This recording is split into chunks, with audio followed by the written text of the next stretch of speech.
Kære medlemmer af Unfold Shamanic Frequency. Det er Melina.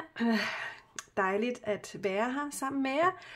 I dag blev jeg guidet til at lave 3 forskellige læsninger her på dansk til jer. Og derfor så får I nu mulighed for at vælge mellem 3 forskellige kort, 3 forskellige krystaller. Spirit siger, at jeg skal vise jer dem. Så her har vi den første krabat her. Den her skønne flamme. En tung sag. Og så har vi den her. Kan jeg få refleksionerne fra den med? Sådan ser den ud. Ja. Og den sidste. Også en rigtig smuk flamme. Så. Ja, og kortene har jeg ikke engang set på. Jeg har bare lagt dem ud. Og jeg tror, jeg har tænkt mig at kanalisere de her kort, og så lægge lidt flere kort til hver enkelt bunke her, sådan for at uddybe. Det vi skal, det er, at tiden lige nu, siger Spirit. Så det kommer til at handle om. Når jeg arbejder, så arbejder jeg meget intuitivt. Jeg vidste faktisk ikke rigtig helt, hvad vi skulle, før jeg lige har fundet på, eller ikke fundet på, jeg har fået at vide, hvad vi skulle. Tiden lige nu for dig. Så ja, jeg plejer at gøre sådan, at jeg kigger lidt på de forskellige krystaller, og så retter jeg henvendelse til noget andet. Jeg laver mig en kop te, eller laver noget andet, slapper af, og så vender jeg tilbage, og så det første, der dukker op i mine tanker, det bliver mit valg i forhold til, hvilken krystal det er, jeg skal have. Så godt. Jeg tror, jeg vil starte med det samme. Så jeg flytter bare lige de her 2 sidste krystaller, og så sætter vi dig herop. Det kort, der er til dig, der har fået den her bunke, er Giraffe Visionary. Okay. Jeg skal læse det, siger Spirit. Rise above earthly matters, glide through life with grace. You are able to see the right path. Stand tall in your self-worth and love with a big heart. Okay, så den energi, der kommer her, det er en energi, der handler om at gå med hjertet først, før alt andet. I alle de valg, du træffer. Jeg ser også, at der er nogle udfordringer, du skal igennem. Det kan have noget med familie at gøre. Eller venner, eller folk, der er meget tæt på dig, som betyder meget for dig. Og din guider siger her, det er simpelthen så vigtigt, at du hele tiden har kærligheden i mente, at du holder kærligheden tæt på dig. Og bærer hjertet først, før alle valg, du træffer. Jeg får ind, det er en god idé at lave en form for taknemmelighedsdagbog, som i alt det, der lige skete der og der og der på de her forskellige stunder i den sidste uge, eller i går, eller bare generelt. Det var virkelig dejligt. Det var virkelig dejligt. Og det behøver ikke at være sådan noget, sådan en, hvad skal man sige, hård øvelse. Altså det behøver ikke at være sådan en skoleret øvelse, hvor du skal sætte dig ned, så skal du skrive så og så mange gange om dagen, og du skal skrive så og så mange taknemmeligheder. Altså, du skal bare sætte dig ned, og så på et stykke papir, bare luk dine øjne og mærke efter, hvor var det der dejligt, da jeg mærkede og følte det, eller det, der skete der. Da jeg talte i telefon med en veninde, da jeg besøgte en eller anden, da jeg hørte sådan og sådan om noget, eller da jeg fik den nyhed, eller da jeg var derhenne og besøgte nogen. Eller det kan være mange forskellige ting, men bare hvad end, altså, som er i dit liv, som du lige nu her bare sådan kan hente frem, som du virkelig er taknemmelig for. En rigtig god ting at gøre i den kommende periode, sådan at du kan hæve din egen vibration en lille smule, således at det du går i møde, hvis det lader til at føles som en udfordring, eller der er en bump på vejen, du endnu ikke har opdaget kommer, så er det en god taktik til dig at hente de her gode ting frem inde i dig, og skrive dem ned, og nyd dem, imens du gør det. Okay, så det var sådan lige til at starte med. Og hvad skal vi nu? Vi skal lige have nogle Energy Oracle Cards. Så dem vil jeg tage ud af min æske. Det ser sådan her ud.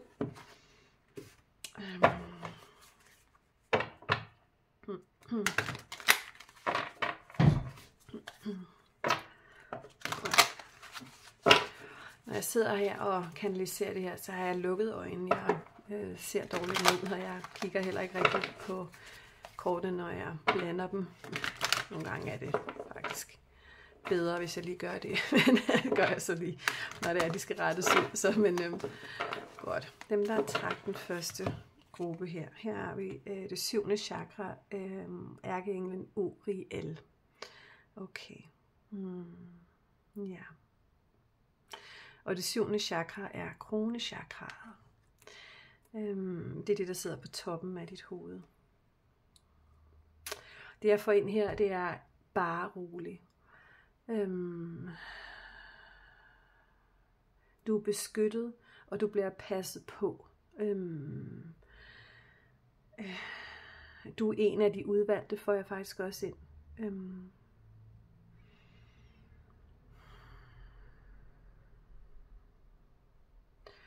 Og du vil opleve, at der kommer til at opstå en ny begyndelse i forhold til det, som vi lige talte om før. Sådan noget, der føles som et stort skift.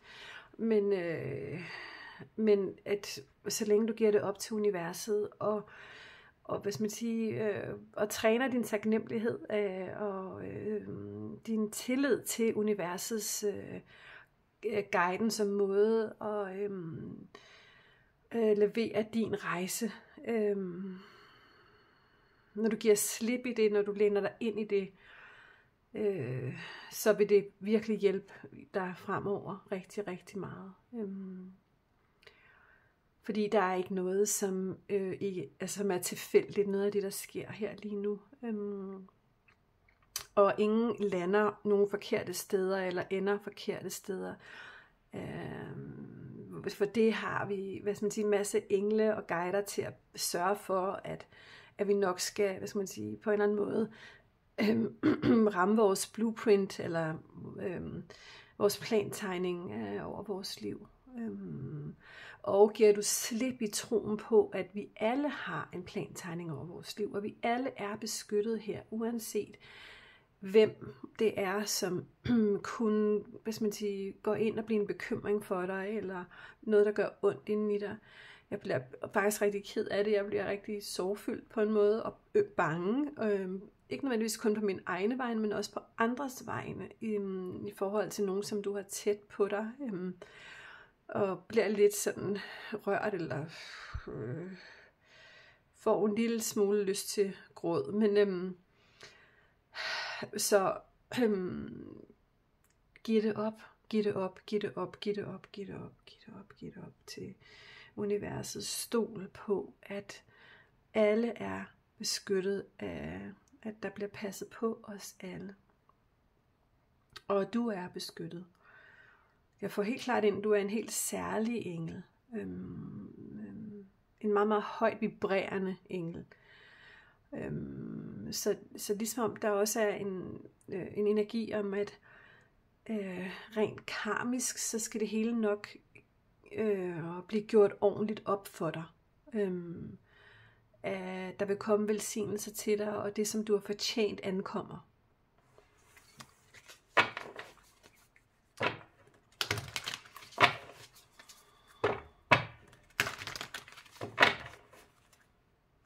Nej, jeg skal have et andet dæk.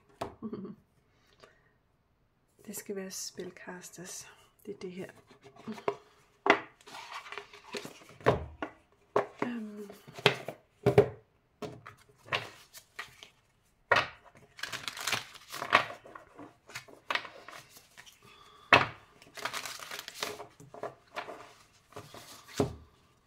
freedom. Hvor dejligt. Se, det her er en form for, og du får også clarity.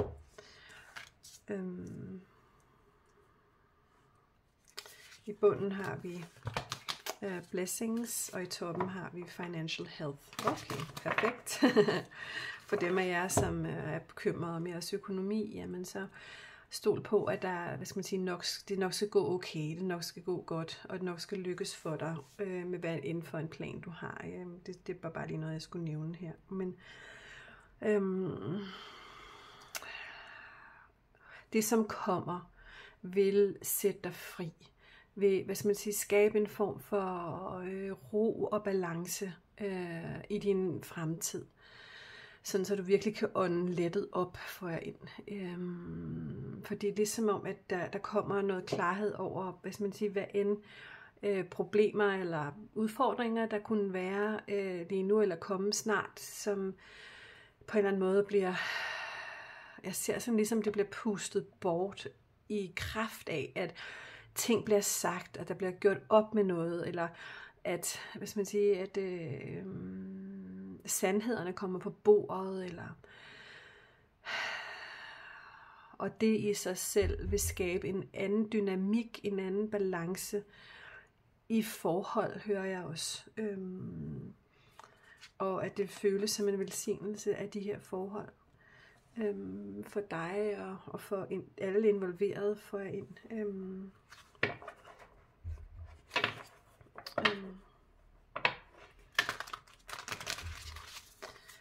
Home. Så det er som om, der er et eller andet nyt, der kommer. Altså noget nyt, der opstår, hvad nu end det er.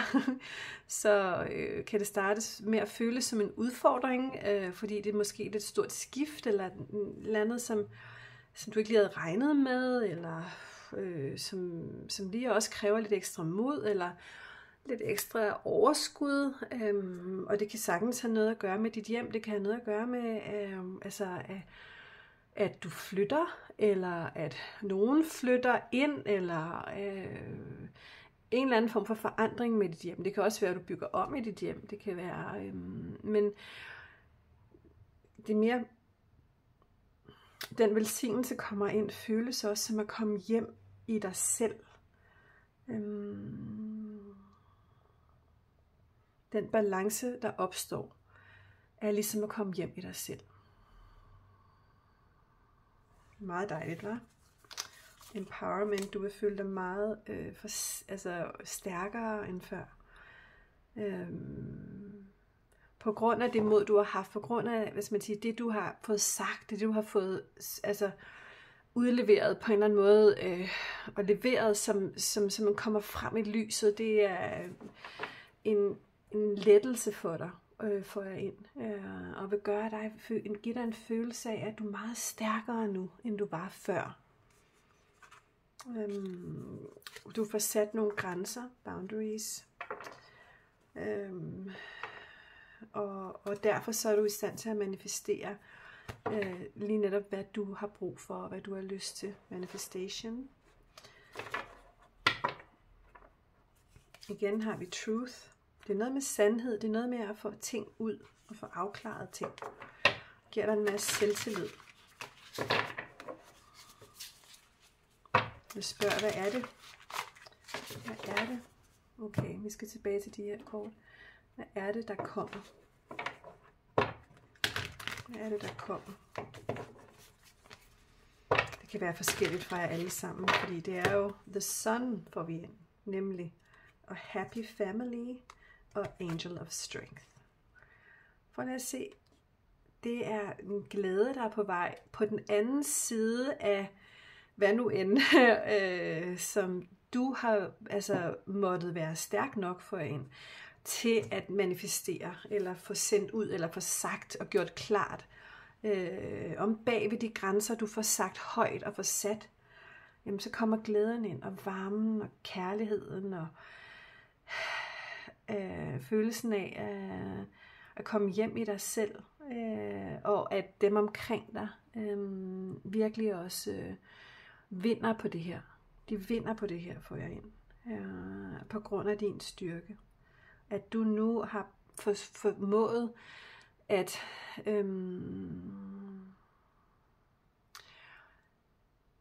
få alle omkring dig, eller nogen omkring dig, til at se sandheden for det, den er. Og på en eller anden måde lægge sig fladt ned og sige, jamen okay, du får ret. Eller det får noget ind med den her Angel of Strength, fordi den her engel, hun kan styre den her løve, hun til at lægge sig fladt ned for hende.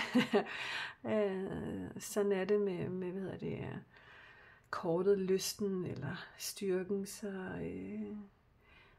det er en energi, der hedder, at nu får alle lov at se dine sande styrke og kræfter.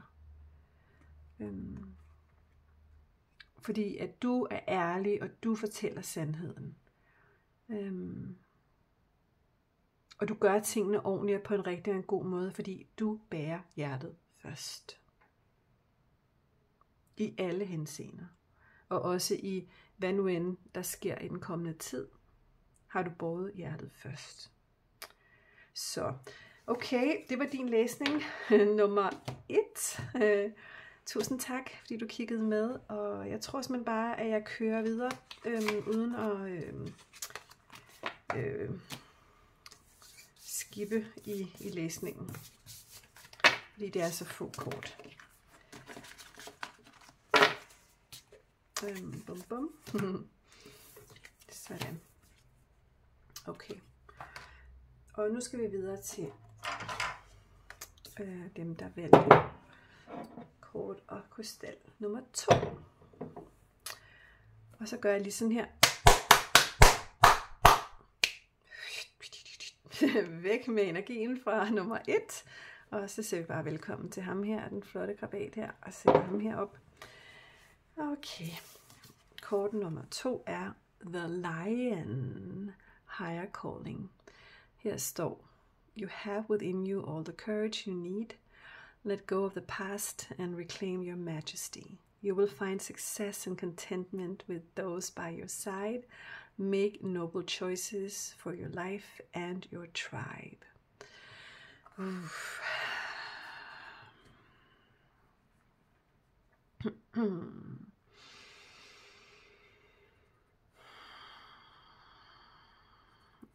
Jeg skal lige have vippet den første synergi ud, fordi den minder lidt meget om det samme. Ja, okay. Her er der grund til at kalde den her krystal en han. Nu sætter jeg ham herop. Det er jo ikke noget, jeg gør, fordi at han har et køn, eller fordi jeg gjorde det med vilje, eller jeg har en eller anden idé om det. Det var noget, der kom ud af mig. Så den her energi, der kommer her, den er maskulin. Den er stærk, og den er maskulin. Og den er beskyttende. Og den giver mig lyst til at sige, at det er nærmest sådan en kejserenergi. Det er sådan en guddommelig maskulin energi. En person, som virkelig står stærkt på sine egne ben, og som ved, hvem personen er. Som har en masse erfaringer bag sig, og som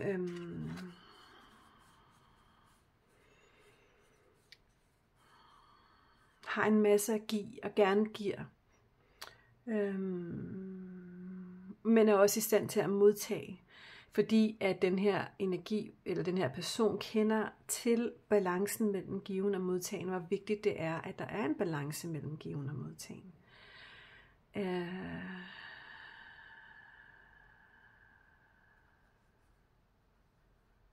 Det er ligesom om, at du i den her energi har fundet nogen, du gerne vil beskytte, som du gerne vil give noget til, og være der for.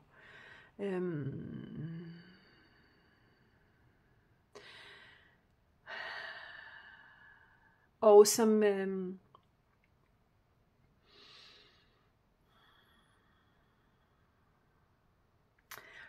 eller anden måde bringer mere ansvarsfølelse op i dig. Det er en meget faderlig energi, og det kan det jo sagtens være, selvom du er en kvinde. Fordi vi er jo både mænd og kvinder indeni, eller maskulin og feminin indeni, og det er i hvert fald en energi om den maskuline styrke, ligesom får lov at få kraft til at vise sig frem og vise, her er jeg, og det kan jeg. Og jeg gør det, jeg vil. Og i nogle henseender, så er det en eller anden form for beskyttelse af et andet menneske. Det kan være en feminin energi, som jeg har lyst til at være der for at beskytte.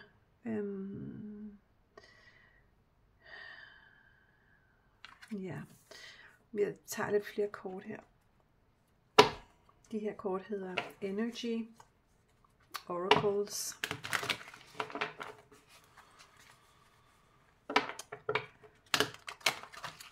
Det kan sagtens have noget med et parforhold at gøre, og altså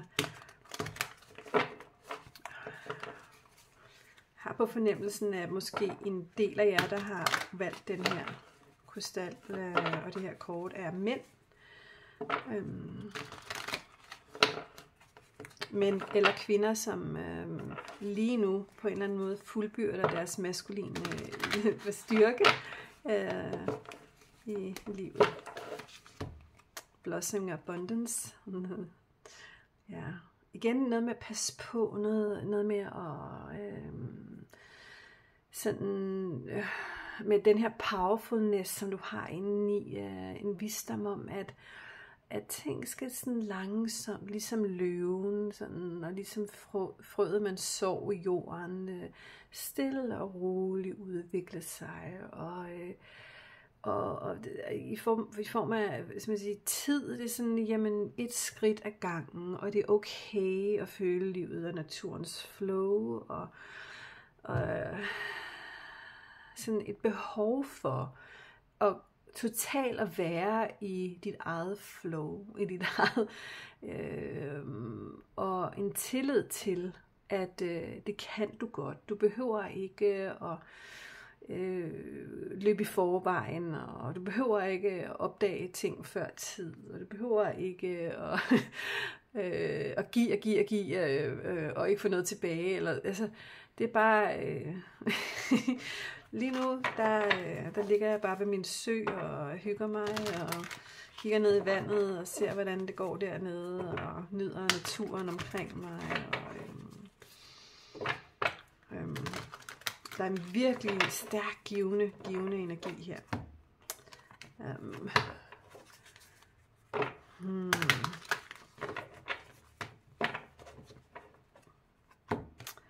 Contract.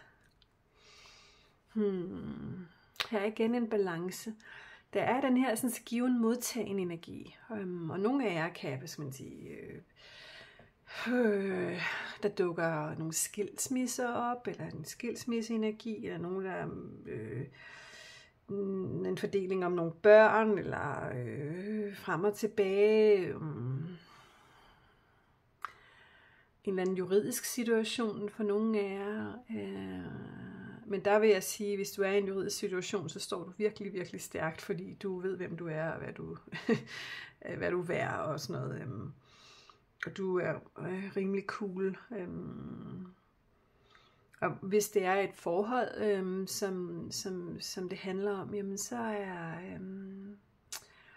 så giver du det bare tid. Du venter til, at, hvis man siger, at timing er korrekt for det, og at tingene sker i overensstemmelse med, hvis man siger, det guddommelige flow og den guddommelige timing for begge parter.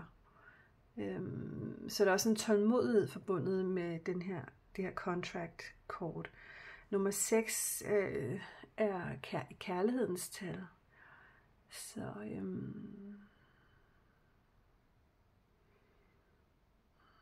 det kan også være, at nogle af jer er i et forhold allerede og nyder det, og bare lever med at trække vejret dybt og bare nyde det her forhold. Fordi at der er sådan en fin balance mellem given og modtagen mellem jer, og det kan I nyde. Der er lidt forskellige versioner til at være især.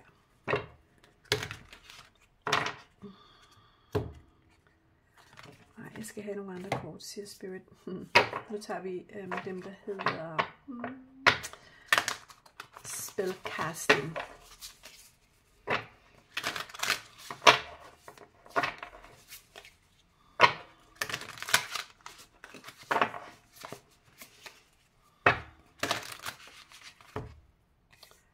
Dreams og blessings.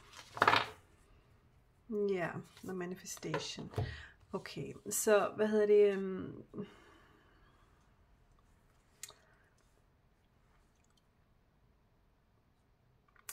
Den her energi er meget sådan, den er ikke nødvendigvis drømmeagtigt, men den er så stille og rolig, at det ikke er sådan noget praktisk oven på hinanden. Sådan noget, det er ikke en stresset energi, det er sådan en, nu lever jeg i det her flow, jeg selv har skabt, og jeg nyder at være her, og det føles som noget rart og noget trygt. Det føles som en velsignelse at være i det her. Så det som jeg oplever jo, at kommer ind, eller allerede er inde i dit liv nu, og at du vil blive i stand til at, hvad skal man sige, ved at bevare roen indeni og hvad skal man sige, følges med flowet, at stille og roligt at få manifesteret det, som du ønsker dig. Og det kan også godt være en kontrakt mellem to mennesker, for eksempel et ægteskab. Det kan være en aftale, eller en fremtid. En fremtid med hvad skal man sige, de drømme, som du har, eller som I har, eller der bliver ligesom stille og roligt lagt nogle modne planer i den her energi. Og det er bare sådan nogle ting, som du gerne vil. Det føles som velsignelser til dig. Alt det, der kommer. Og at du kan stole på at det bliver godt. Og du kan sådan set bare sætte dig til rette i græsset og manifestere det. Fordi det er bare lige noget, som du nyder og ønsker dig. Og der er ligesom sådan på en måde medvind på dine drømme her. I den her energi. Travel kommer der ind her.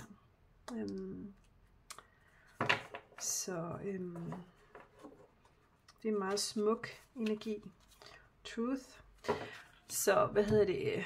Det kan være, at nogle af jer gerne vil på en rejse eller på en ferie. Det kan også være, at det i virkeligheden bare handler om dit livs rejse, din sjæls rejse, og at du lever din sandhed. Du lever, hvad skal man sige, dig selv og din sjæl ud. Det er sådan som om, at hvad skal man sige, den du er i sandhed, får lov til at komme ud i det, der kommer til at ske snart, uanset hvad det er, om det er med en person, eller om det er noget andet.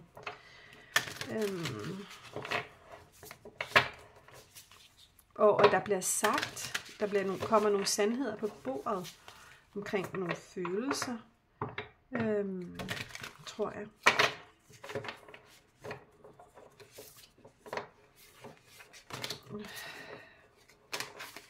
Compassion.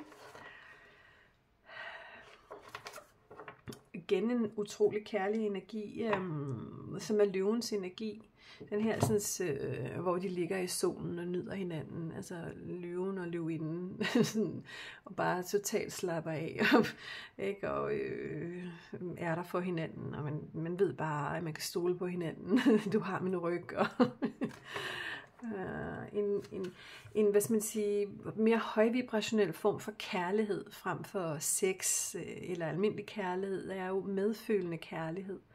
Det er den kærlighed, hvor at man skal sige, man elsker sig selv først, og før man elsker andre eller en anden, og derfor så tiltrækker man en højere vibrationel kærlighed, hvor man ikke behøver at tappe hinanden, men i virkeligheden kan bare give en medfølende kærlighed til den anden.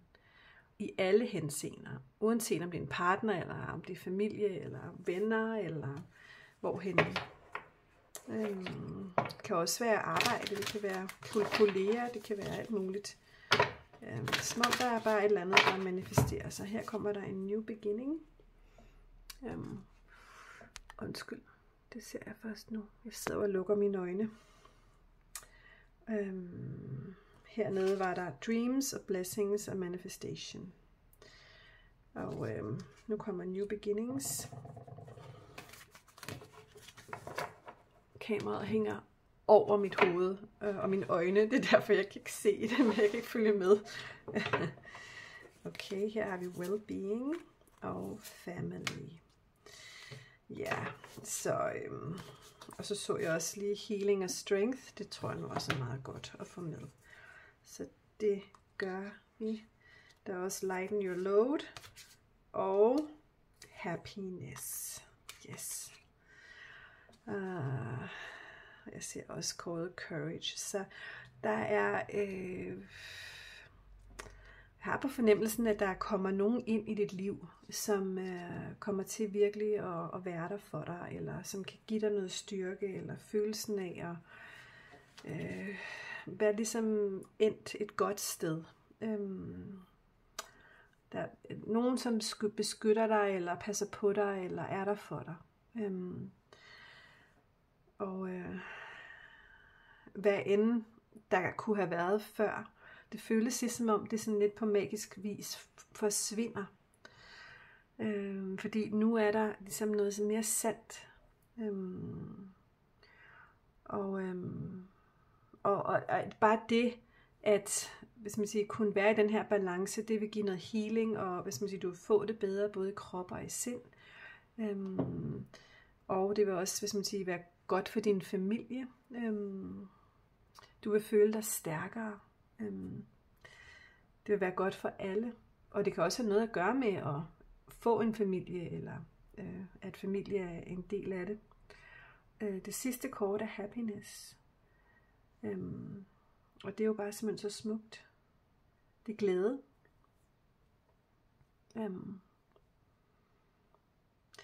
Fordi at i den selvkærlighed, den styrke, den maskuline, hvis man siger, selvstændighed, du har indtaget på en eller anden måde i dig, leder til glæden inde i dig.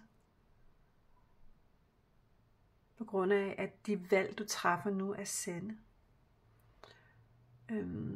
De er modige, de er kærlige, de er sande.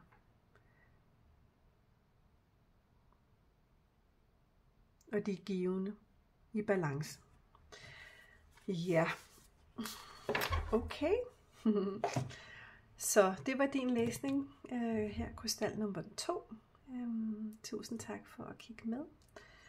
Nu vil jeg pakke sammen og forsigtigt fortsætte til den sidste krystal her. Jeg gør det på den her måde, for at jeg ikke skal bruge 100 år på at sidde og klippe det. Jeg tænker, at det går nok. Men nu det er jer. Okay. Så. Og nu klapper vi lige den her energi væk.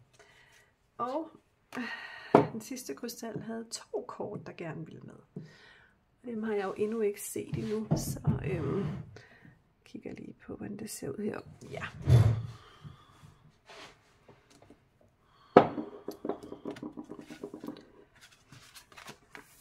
Frog, Prosperity og Tiger of Fire. Flotte kort. Og det første jeg får ind, det er sådan lidt at kysse prinsen på den hvide hest og finde den her sådan flotte tiger-energi. Det er sådan lidt, er der nogen af jer, der har fundet en flot mand, eller er der nogen, der har virkelig scoret, eller sådan noget i den stil. Det var lige det første, der kom ind. Men det her, det skal handle om altså din fremtid her, og det skal jo handle også om dig. Så, men det er bare for nogle af jer. Der er helt klart en styrke i de her kort. Og en styrke, der fortæller,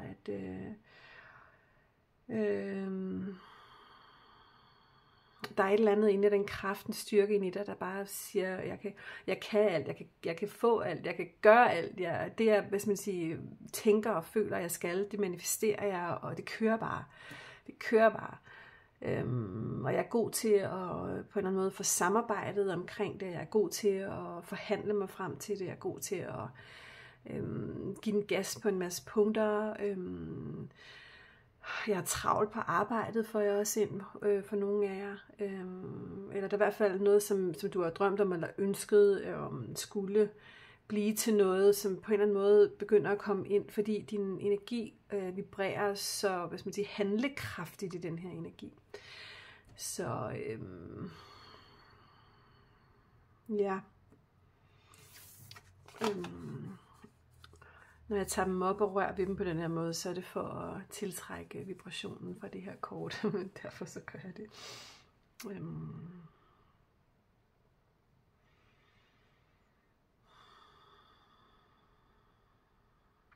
Det første ord, jeg får ind, det er velstand.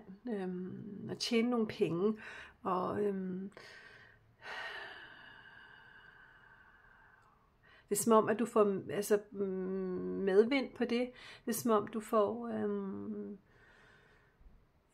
at der kommer nogle... Jeg hører ordene... Der kommer nogle flere kleiner i kassen. Jeg ved ikke, hvorfor jeg skal sige det på den måde. Så ved jeg det...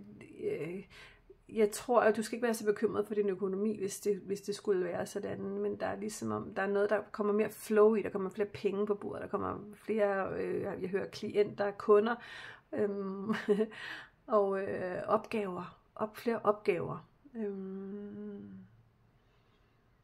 Fordi din energi er på en måde sådan hurtigere, end du måske den plejer, så derfor så, hvis man siger, ligesom om du sådan... samler penge med op på vejen, når hjulene kører rundt, eller sådan noget. Det sådan ser jeg et billede af.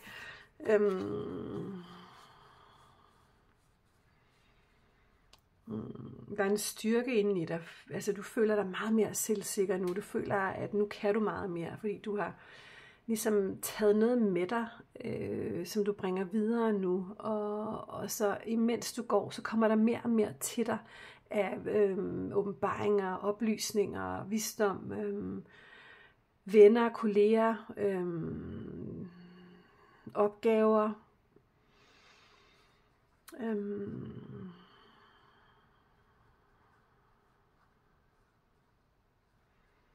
Ja. Fordi jeg er som leder efter kærligheden, så kunne det jo også være en handlekraftig partner, som dukker op her. Det vil være forskelligt fra jer hver især.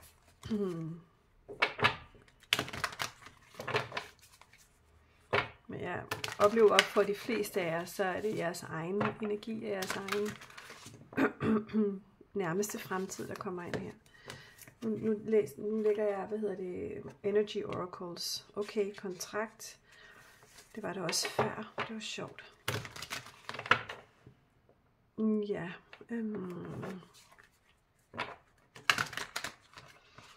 Det kan være, at du indgår et nyt samarbejde, partnerskab sammen med nogen, og at I skriver en kontrakt vedrørende det i dit arbejde.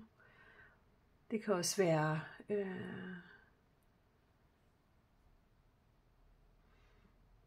i et forhold med nogen, at der vil blive indgået, jeg kan kun finde det engelske ord, commitment, at der bliver commitment i en relation med en anden. Sådan så, at det føles nu afbalanceret, som om, at nu har vi sagt ja til hinanden, eller nu har vi, ja, nu er vi blevet kærester, eller nu er vi blevet gift, eller nu er vi blevet forlovet, eller nu er vi blevet et eller andet. Ja, eller det kan også være, at du er ude i en retssag, eller et eller andet, men at der kommer orden på nogle af tingene. At der bliver skrevet en kontrakt. Yin yang. Alright. Kigger lige. Jeg ser lige sådan, og du kan godt se kortene her. Ja. Ja. Du skal huske at få sagt det, du ikke får sagt. Jeg kan godt høre, at min stemme snører sig helt sammen. Så før du skriver under på noget, før du indgår en aftale, så husk at få sagt alt det, som du gerne vil sige. Sådan så du får hele dig med, får jeg ind her. Men at det helt potentielt er et rigtig god grobund for en balance i en relation af en art her. Fordi der er både kontrakt, der er en vægt, der står lige, og så er der yin-yang. Ikke? Så det kan være, at du møder en partner af en eller anden art, som er din lige modsætning, og det kommer til at fungere super godt. Uanset om det er kærlighedsforhold, job, eller hvad nu end det er, arbejde, så giver det mening, får jeg ind her. Fordi det er yin-yang, det er lige. Fordelingen er lige. Og det kan også være, at der er en følelse af, at den ene er mere den feminine energi, og den anden er den mere maskuline energi.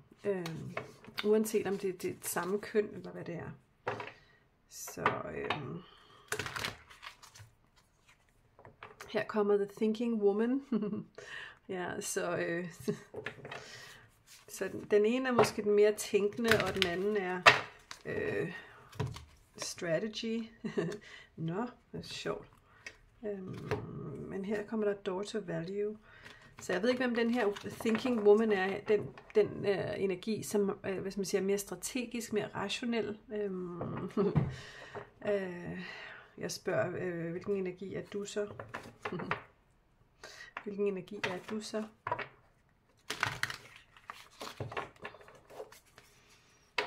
Hvis ikke du er den energi.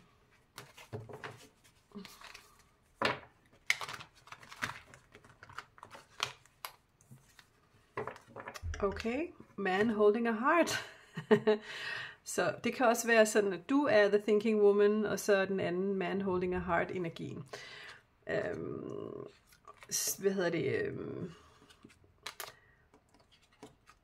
Det er tit sådan i relationer, at hvis man siger, den ene er mere feminin end den anden, og at den ene er mere rationel, og den anden er mere sensitiv, mere følende. Og det betyder sådan set bare, at der er en god balance. Der er en god balance her. Og du må få det til at resonere ind i dig, hvordan det føles som. Selvom du er en kvinde, så kan du i sig godt være man holding a heart og omvendt. Og på den måde, så giver det måske endnu mere mening, at det passer. Men at der er en eller anden form for strategi, der bliver lagt her. Og door to value, det kan altså godt have noget at gøre med arbejde. Det kan godt have noget at gøre med arbejde.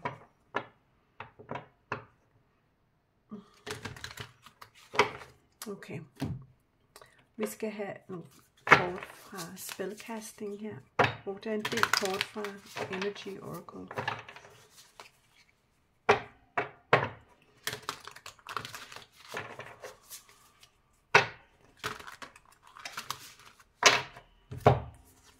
Talent. Ja. Financial health. Der er rigtig meget omkring job her. Og job i partnerskab. Prosperity. Blessings. Lighten your load. Altså at du eller begge får mulighed for at bruge jeres talenter, og at det kan faktisk hjælpe jer til at tjene flere penge ved det her samarbejde her. Og måske endda mange penge. Og det føles som en rigtig velsignelse at indgå i det her samarbejde. For den her person tager lidt af det tunge fra dig og omvendt. Fordi at, ja, der er en energi i, at på en eller anden måde det samarbejde, jamen så laver du det, du bedst kan lide, og den anden laver det, den bedst kan lide. Og så kan I lave få jeres drømme opfyldt her. Dreams.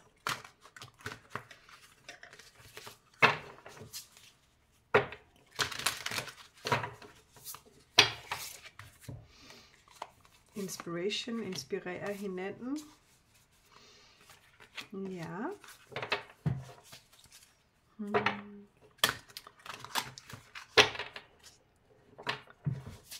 Det her overordnet set er det her en meget sådan hurtig, inspirerende, iværksætteragtig type energi. Helt fra starten.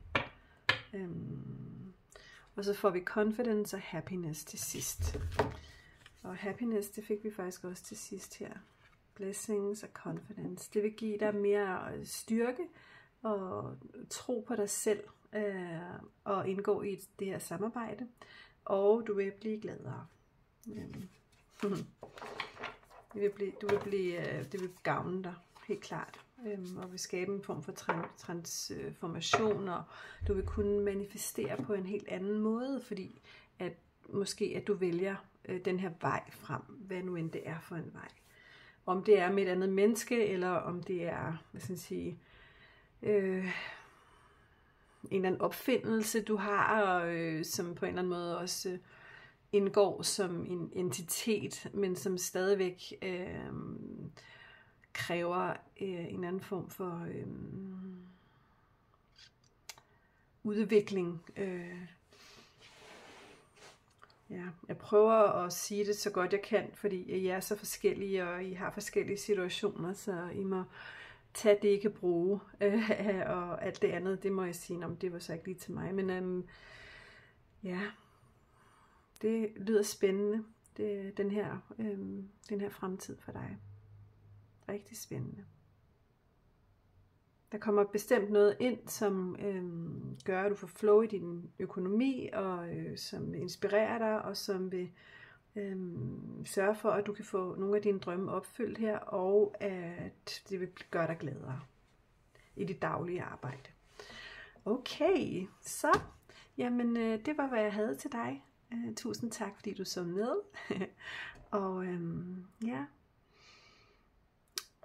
jeg tror, jeg lige vil sige til sidst, at hvis du har brug for en privat læsning, så kontakt mig på min e-mail eller mit telefonnummer, eller skriv herunder, eller på Messenger, så kan vi lige connecte. Jeg laver faktisk læsninger på samme måde, som jeg laver dem her på bordet, hvis du bor længere væk. Jeg bor i Hillerød, der kan du også komme hjem til mig og få en clairvoyantisk læsning, som er 1-til-1, og de er skide gode, men jeg laver faktisk også rigtig gode læsninger på den her måde, hvor jeg bruger kortene, som jeg gør nu. Så er det mere specifikt til dig. Okay? Yes. Men det var, hvad jeg havde til jer i dag. Tusind tak, fordi du så med. Hej igen.